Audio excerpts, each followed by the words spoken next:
It's all come full circle. The most decorated org in world's history last lifted the title in California 2016. Now they've returned to reclaim it, once again in the Golden State. Here is their road back to the finals. With a lineup filled with young, hungry talent surrounding the greatest player of all time, T1 were expected to advance from Group A, where they were paired alongside three familiar faces from worlds past: EDG, Cloud9, and Fnatic. And quite fittingly, their first game came against the reigning world champions in EDG. Faker onto the backside trying to finish off Scout. Faker can't get it done, he goes in.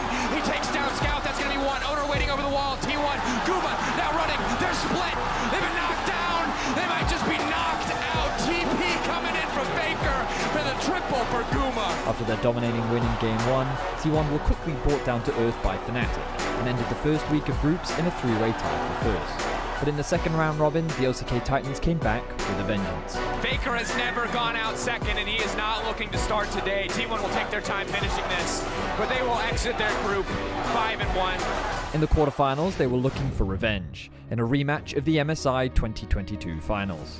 It's RNG's world, and we're just living in it.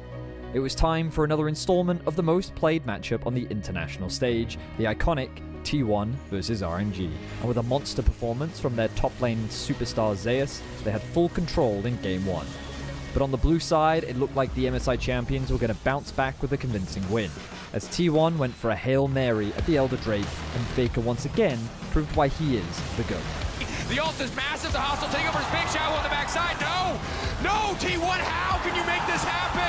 You are absolutely slaughtering RNG, T1, when it matters, they stand, they deliver, and breathe. All the leads he built will fall away as T1 take the fight. T1's record versus LPL teams at Worlds 22 was a sparkling 5-0.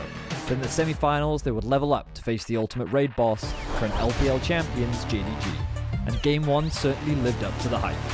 Drops down to Gumayushi, getting attacked himself, but he has GA, and they'll pop it off of the Jacks now as well. 3v5 continues on, out of the pit goes Zeus, Kanavia 1 health, shut down, 369 goes for everything he can, and he can't find it. T1 were put under pressure, but the unkillable Demon King still had some tricks up his sleeve.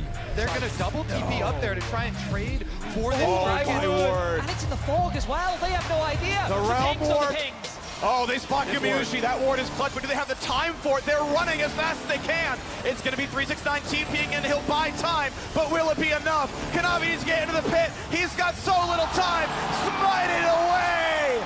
T1's epic Baron call put the score tied at 1-1, and in Game 3, JDG decided to roll the dice in the top lane.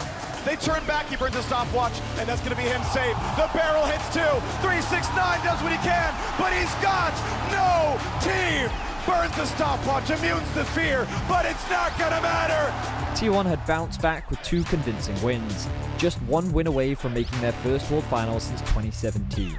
And Game 4 became a triumphant return for the greatest organization of all time. The Nexus turrets fall! T1 back to the finals for the first time in 5 years, and a team full of homegrown, home-scouted talent, and a stomping Game 4 of... On their road to the final, T1 have beaten the reigning world champion, the reigning MSI champion, and the LPL champion. Only the final hurdle remains.